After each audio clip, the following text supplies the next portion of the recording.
और चलिए इसी बीच बड़ी खबर मिल रही है। दिल्ली पुलिस ने 5 लोगों को हिरासत में लिया है। दिल्ली पुलिस एफआईआर दर्ज कर रही है। अतिक्रमण के दौरान पत्थरबाजों पर बड़ा एक्शन लेने की तैयारी है अब दिल्ली पुलिस की। 100 से ज्यादा जो कैमरे हैं उन्हें खंगाला जा रहा है, उपद्रवियों की पहचान की जा रही है और अब अपडेट ये मिल रहा है इस पूरी कार्रवाई को लेकर कि पुलिस ने 5 लोगों को हिरासत में लिया है और इन 5 लोगों से जो है पूछताछ की जा रही है। हाँ बिल्कुल, तो बड़ी और अहम खबर यह है, दिल्ली पुलिस ने 5 लोगों को हिरासत में लिया है और इस पूरे मामले पर दिल्ली पुलिस ने एफआईआर दर्ज करने की तैयारी कर ली है। अतिक्रमण के दौरान पत्थरबाजों पर बड़ा एक्शन हुआ था, तो मस्जिद को नहीं छुआ गया। मस्जिद पूरी तरह से सेफ है क्योंकि मस्जिद को बताया गया था कि वो वैध जगह पर है और उसकी जो जमीन है वो वैध है, लेकिन उसके बगल में जो अवैध अतिक्रमण था फिलहाल उस पर कार्रवाई हुई है। और इस पूरे मामले पर प्रवीण खंडेलवाल ने क्या कुछ कहा है, बीजेपी सांसद, वो आपको सुनवाते हैं। किसी भी राष्ट्र की संप्रभुता पर प्रश्न उठाना, वो मैं समझता हूं कि अंतर्राष्ट्रीय नियमों का उल्लंघन है और इस मामले में अंतर्राष्ट्रीय संस्थाएं हैं, उनको बीच में आना चाहिए और इस मामले को सुलझाना चाहिए।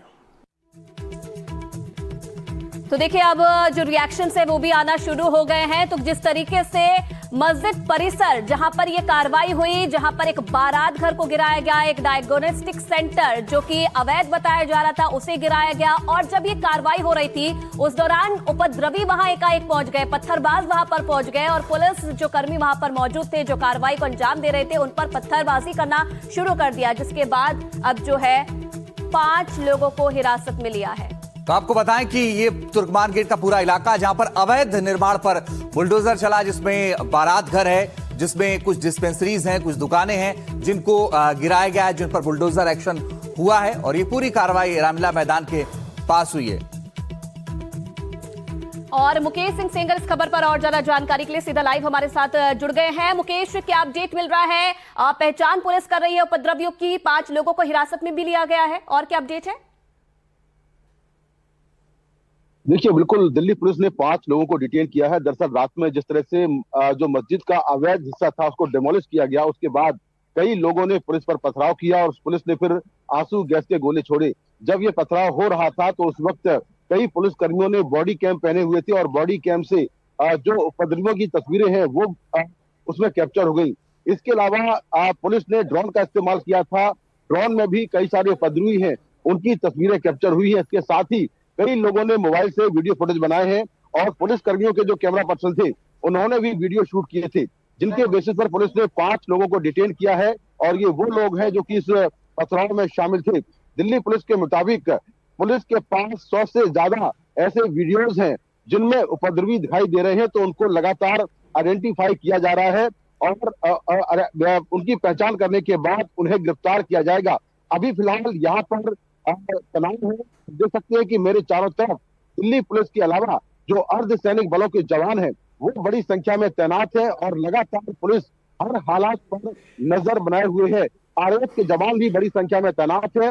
रामलीला ग्राउंड के आसपास के जितने भी रास्ते हैं उन सभी रास्तों को फिलहाल आम लोगों की आवाजाही के लिए बंद कर दिया गया है। मेरे पीछे ये आप जो हिस्सा देख रही हैं ये मस्जिद का वो हिस्सा है जो कि इलीगल था।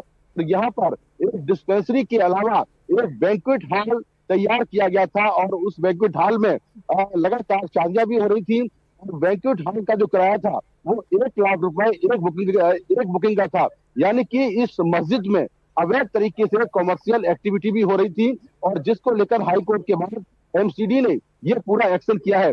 जब रात में एक्शन हुआ तो उस वक्त यहाँ पर करीब 1000 पुलिसकर्मी तैनात थे और साथ में पूरे इलाके को अलग अलग 9 जोन में बांटा गया था। हर जोन का जो सुपरविजन ऑफिसर था वो एक एडिशनल डीसीपी रैंक का अधिकारी था। 32 बुलडोजर यहाँ पर आए थे जिनके जरिए ये पूरा जो हिस्सा है उसको ध्वस्त कर दिया गया।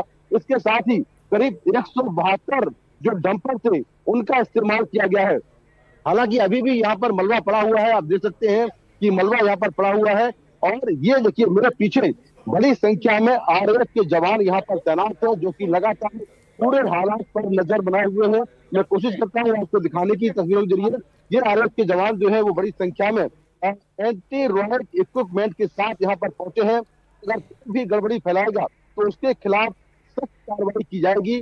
तो दिल्ली पुलिस लगातार पूरे हालात पर नजर बनाए हुए हैं। पत्थर वहां नजर आ रहे हैं, ईंट नजर आ रही है, तो ये बड़ी कार्रवाई करने की तैयारी। और बड़ी और अहम खबर है कि दिल्ली पुलिस ने 5 लोगों को हिरासत में लिया है। पत्थरबाजों पर एफआईआर दर्ज हुई है और अतिक्रमण के दौरान पत्थरबाजों पर बड़ा एक्शन हुआ है और अब आगे और कार्रवाई होने वाली है। सभी के खिलाफ बड़ी कार्रवाई की जाएगी, कानून के तहत उनका कहना था कि कार्रवाई करेंगे।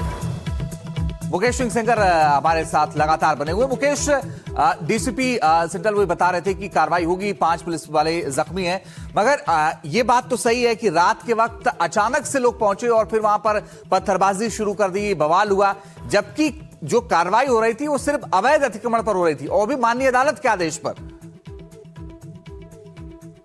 देखिए, बिल्कुल इस कार्रवाई से पहले दिल्ली पुलिस ने अमन कमेटी की मीटिंग भी की थी, जिसमें इलाके के जो काफी सामाजिक लोग हैं, जो बड़े लोग हैं, जो बड़े नेता हैं, उनको बुलाया गया था और उससे कहा गया था कि ये कार्रवाई रिलीजियस स्ट्रक्चर पर नहीं है, ये कार्रवाई केवल उस जगह पर है जो कि इलीगल हिस्सा है।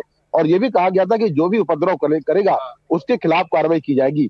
लेकिन इसके बावजूद भी जब ये कार्रवाई शुरू हुई तो करीब 150 लोग, जहां पर भी मैं खड़ा था वहां पर 150 लोग इकट्ठे हो गए और उसके बाद उन लोगों ने पथराव शुरू कर दिया, जिसके बाद पूरा बवाल हुआ, जिसमें एक एसएचओ समेत 5 पुलिसकर्मी घायल हुए हैं। उनके स्टेटमेंट रिकॉर्ड कर लिए गए हैं और अभी जानकारी मिली है, अभी तुरंत ये जानकारी मिली है कि करीब 10 लोगों को डिटेन किया गया है और जो एफआईआर है वो पुलिस ने एफआईआर भी दर्ज कर ली है। जी मुकेश, सवाल ये भी है क्योंकि इससे पहले हमने देखा था जब ये प्रशासन कार्रवाई करने वाला था, उससे पहले आप जैसे बता रहे बैठक भी हुई, पुलिस ने जांच भी की, लोगों की छतों पर जाके जांच की कि वहां पर कोई पत्थर वत्थर तो नहीं है, जब ऐसी कार्रवाई होगी तो ऐसी पत्थरबाजी ना हो। लेकिन बावजूद उसके एकाएक 150 लोगों की भीड़ आ जाती है, पथराव करती है। कहां से ये लोग आए, कहां से ये पत्थर आए, इसके बारे में क्या पुलिस को पता नहीं चला?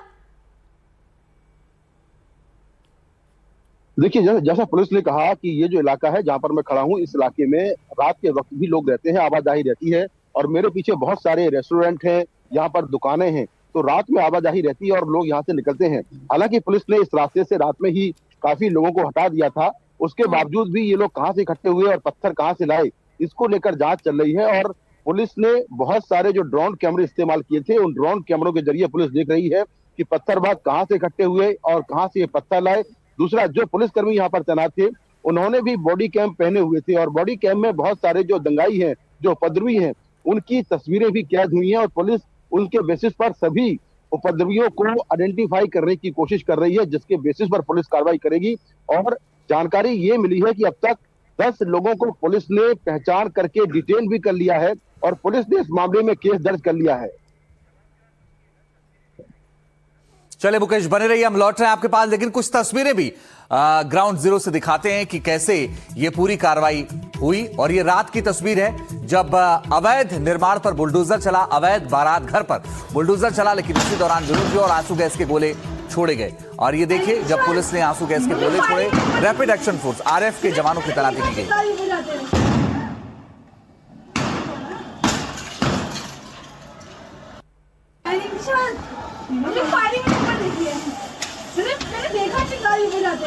रात की भी ये तस्वीरें हम आपको दिखा रहे हैं। आप देखिए, ये धुआं जो है, ये आंसू गैस के गोले पुलिस ने छोड़े थे जब एकाएक पत्थरबाज मौके पर पहुंचे, पत्थरबाजी वो करने लगे थे। उसके बाद हालात पर काबू पाने के लिए पुलिस ने वहां पर आंसू गैस के जो गोले हैं वो भी दागे। आवाज भी आप सुन सकते हैं और तस्वीरों में आप ये धुआं भी देख सकते हैं। भीड़ को काबू करने के लिए लोग ने, जो पुलिस है, उन्होंने आंसू गैस के गोले उस वक्त छोड़े थे।